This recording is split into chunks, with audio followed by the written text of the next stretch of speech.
Welcome to the most beautiful city in the world, where it's never the same, but always San Francisco. San Francisco, I'm coming home again, never to roam again. I come. When can we go? Dancing in the park, hanging on a cable car. Open your golden gate, you'll let nobody wait outside your door. What's up, guys? It's your boy, Benny. So it's very rare that I cancel myself on this program, but I'm about to say something that can be clipped and can be used to destroy my career. There is potentially a single good reporter at CNN left, and this reporter's name is Kun La. She is a reporter who works out of the Los Angeles bureau of CNN. She's CNN national correspondent. She even has up here in her Twitter bio the CNN logo getting desecrated and defaced, so I don't know if she actually hates the network or what, but she apparently does hate the network because she actually does actual reporting on the atrocities of Democrats, specifically in large cities. Now, Kun La has recently been robbed in San Francisco. There was a report that went viral where she was tweeting about how her car was broken into as soon as she arrived in San Francisco. CNN spokesperson in San Francisco reported that the city's rampant street crime after she had her rental car broken into on Friday, even with security watching the vehicle. Got robbed again, says Kun La. Tweeted after the break-in. We had security to watch our rental car and our crew. The thieves did it in under 4 seconds. This is ridiculous. So she's actually laying it out there and sacrificing for her trade. And she just released a new bombshell report on the crimes inside of the Walgreens in San Francisco. Now, you'll recall that crime and robbery is legal in San Francisco, that if you steal anything under the valuation of $900, you can't be prosecuted. So what does the dystopian hellscape look like in San Fran? Well, this reporter actually went and documented it, and while they were filming, she filmed like multiple thieves walk in and out of the store with whatever they wanted. This is the abject and total breakdown of society as reported by CNN. Check this out. Richie Greenberg walked into a San Francisco Walgreens when he saw in the frozen food section this.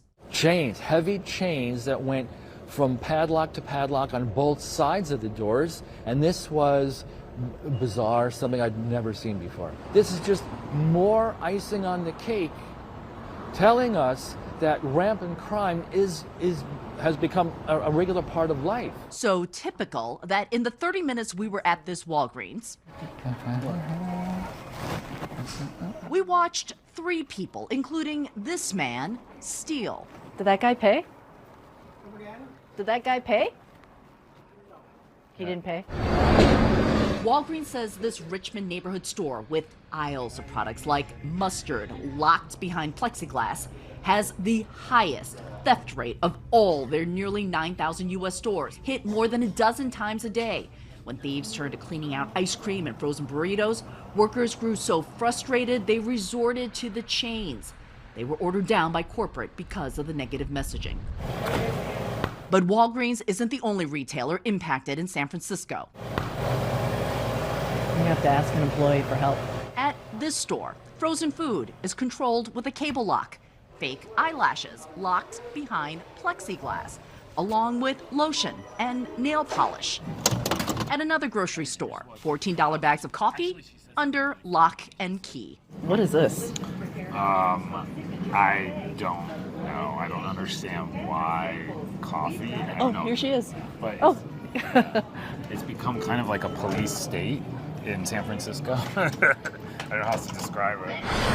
It's not part of city life. It's not part of the way people should be living, right? And that includes folks who are committing the crimes. Marjan Philauer, mom of 3, small business and community advocate, says these visible problems in her city are leading to renewed activism driven by residents, like the recall of the city's district attorney last year. I think what we've seen, especially in the past couple of years, is less tolerance, more exasperation, and more movement to action by everyday San Franciscans to change how their city is run. It's not enough right now, but there is a change, and I think ultimately we will get there. San Francisco City Supervisor Matt Dorsey, former police spokesman and recovering drug addict, sees the rampant shoplifting as a systemic problem, from city leaders to an understaffed police force to the fentanyl crisis. When you're seeing that level of retail theft, that tends to be subsistence level retail theft. People who are hungry. People are hungry. There is a level of addiction playing out in many parts of our city. It's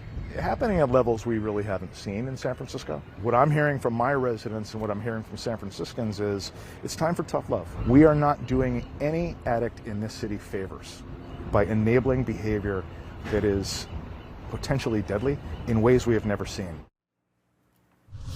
Now, in a statement to CNN, Walgreens says it is focused on safety and preventative measures, but that retail theft remains one of its top challenges. Here's some important context, though, on the city, Aaron. Property crime and violent crime at the end of last year was actually lower than it was before the pandemic. So what's going on here?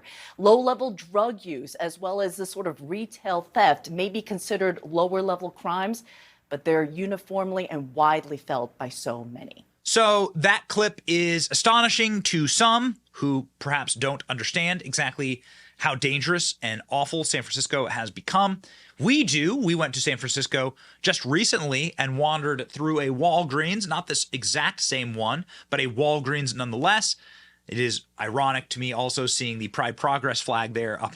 What a dystopian nightmare. You have to lock up your coffee and you have to lock up all of your frozen food items, but you have the Pride Progress flag there on the ceiling. You see that? And that's something else. Pride Progress means you live inside of a dystopian hellscape where you have to lock up basic household goods because the woke leaders, racist leaders, have plunged your society into anarcho-tyranny because they refuse to endorse the laws on the books. Laws that were passed by a better generation. Laws that were passed by people to try and keep the community safe. Unbelievable. And these people say that they are the progressives. These people are for progress. This is regressive. It is a sick, dystopian universe that they have created for the residents of San Francisco, arguably one of the most beautiful cities geographically in all of America. It hurts my soul to do pieces like this. We went to San Francisco and we saw for ourselves. Here's what happened when we walked into a Walgreens. Because of woke law enforcement and George Soros-funded district attorneys here in San Francisco, there is a rule on the books that you actually cannot be prosecuted for theft that is under $1,000. That means that stores like Walgreens have permanent and perennial theft. There is absolute looting happening at all times inside of Walgreens stores, leading to the franchise to close down many stores here inside of San Francisco, and then other stores have just essentially given up. This is what it looks like inside of a Walgreens store in Nancy Pelosi's district. Crime is such a problem in San Francisco at the Walgreens stores that you have to have gigantic monitors saying video recording in progress while you're in the middle of the store. And here, come over here, let me show you what they are protecting against. You ever seen Old Spice Swagger body wash behind lock and key? There you go. Can't get your Irish Spring on. And it goes like that down the entire aisle here for shampoos and conditioners and deodorants, because everyone in San Francisco, in Nancy Pelosi's district, lives on the street. Prosecution has decreased theft at this store. Attention, we are watching you. Prosecution has decreased theft. Well, you're gonna have to show me that, because currently the law says that if you steal less than $1,000, you're not gonna be prosecuted. Thanks, Nancy.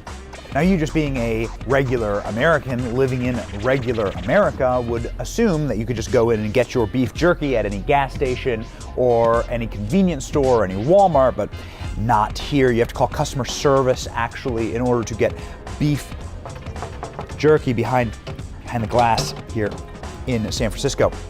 So, need beef jerky? Call for help. Thanks, Nancy. Okay. However, if you want plant-based beef jerky, feel free. Run and gun, baby. You can take all the plant-based beef jerky you want. No locking that up.